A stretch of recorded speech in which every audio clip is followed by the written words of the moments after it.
তীব্র গরমের মধ্যেই ১০০ ফুট লম্বা দলীয় পতাকা মাথায় নিয়ে নমিনেশন করলেন বাঁকুড়া ও বিষ্ণুপুর লোকসভা কেন্দ্রের ২ তৃণমূল প্রার্থী। এ যেন এক শক্তি প্রদর্শনের লড়াই।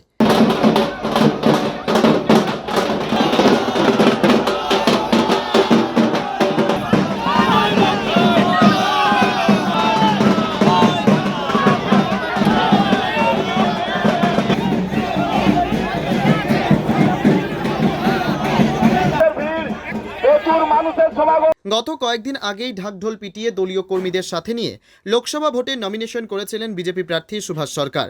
সে মোতাবেক শুক্রবারও দেখা গেল তৃণমূল কংগ্রেসের পক্ষ থেকে মহিলা ঢাকিদের নিয়ে এসে বিশেষ শোভাযাত্রার মাধ্যমে ২ তৃণমূল প্রার্থীর নমিনেশন।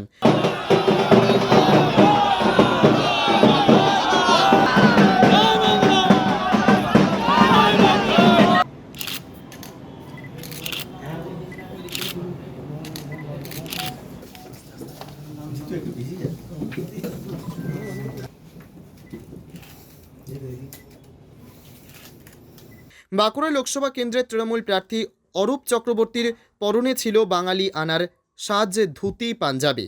ওনার কথাই বাঁকুড়ার মানুষ আজ রায় দিয়ে দিয়েছে। সুভাষবাবুর বিশ্রাম নেওয়ার সময় এসেছে, যে তার বিষয়ে ১০০তে ১০০% আশাবাদী। পাশাপাশি সংবাদ মাধ্যমের কাছে প্রশ্ন রাখেন আজকে এই জনজোয়ার কি বলছে। পাশাপাশি বলেন দলের সমস্ত গোষ্ঠীদ্বন্দ্ব ভুলে সকলে নিজের নিজের দায়িত্ব পালন করছেন। বাঁকুড়ার মানুষ আজকে রায় দিয়ে দিয়েছে, সুভাষবাবুকে বিশ্রাম নেওয়ার সময় এসে গেছে। বাঙালি বেশি আসবে না তো কি আমি পাগড়ি পরে আসবো? আচ্ছা, জ্যোতিষ শাস্ত্র মেনেই কি নমিনেশন জমা? তাই তো করে সবাই, তা আমিও তাই করেছি। কতটা আশাবাদী? ১০০%। মূল প্রতিপক্ষ হিসেবে মনে করছে। আপনাদের কি মনে হয় আজকে জনজোয়ার বাঁকুড়া কি বলছে? মানুষের সমর্থন কার পক্ষে? আপনাদের কি মনে হয়? আপনারা তো সাংবাদিক, আপনারা তো আমার চেয়ে ভালো বলতে পারবেন। ওরাও তো করেছিল নমিনেশন, ঢাকঢোল পিটিয়ে বাইরের থেকে লোক এনে, রানীগঞ্জ থেকে লোক নিয়ে। আজকে বাঁকুড়া শহর এবং বাঁকুড়া লোকসভা কেন্দ্রের জঙ্গলমহল সহ রঘুনাথপুর যারা এসেছিলেন তাদের থেকে কি মনে হলো যে সুভাষবাবুর সময় হয়ে গেছে বিদায় নেওয়ার, বিশ্রাম নেওয়ার? একসঙ্গে বেরিয়েছে, সব জোট কি এখন সব গোষ্ঠী মিলে গেছে? কোনো গোষ্ঠী নেই, সবাই একসঙ্গে কাজ করেছে। ওদের সব দায়িত্ব দেওয়া হয়েছে। অলকার রঘুনাথপুর দেখছে, সম্পা তালডাংরা দেখছে, মন্ত্রী রানীবান বিধানসভা দেখছে, আর অন্য জায়গাও দেখছে। সবাই একসঙ্গে। 4+1 সেখানে দেখলাম যে অতিরিক্ত মানুষজন ভিতরে ঢুকে আছে, কি বলবেন এটা? এটা আমার এখানে 4 জনের বেশি কেউ যাবে না, 4 জন আর আমি নিয়ে 5 জন। কত হাজার মানুষ আজকে এখানে জমা দিয়েছে? 20,000-এর বেশি।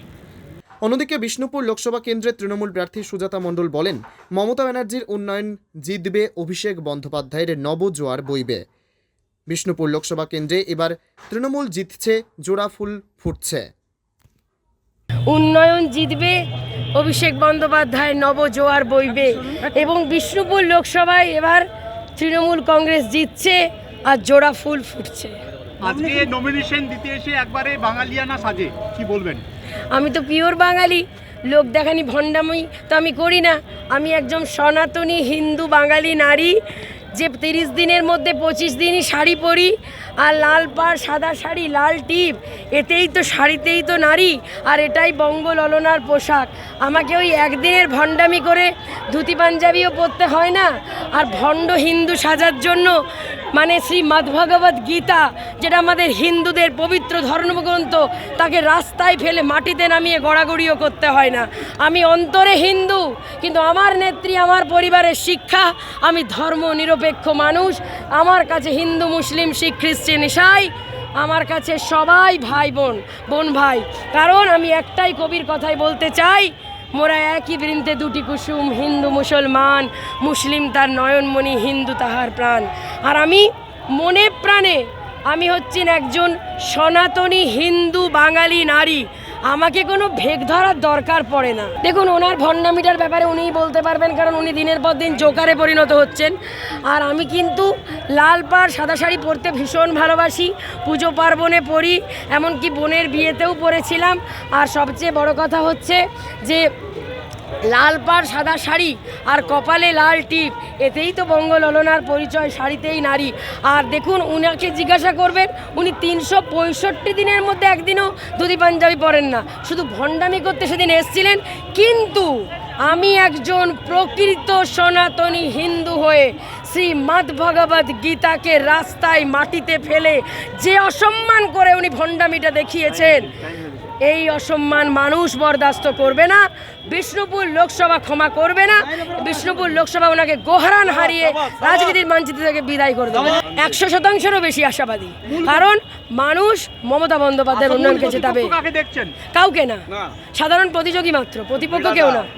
কারণ আমরা যে পরিমাণ কাজ করি, সারা বছর মানুষের পাশে থাকি, আমাদের প্রতিপক্ষ কেউ হতে পারে না। আমরাই আমাদের চ্যালেঞ্জার আরও ভালো কাজ করার জন্য। ব্যুরো রিপোর্ট, পিবি বার্তা।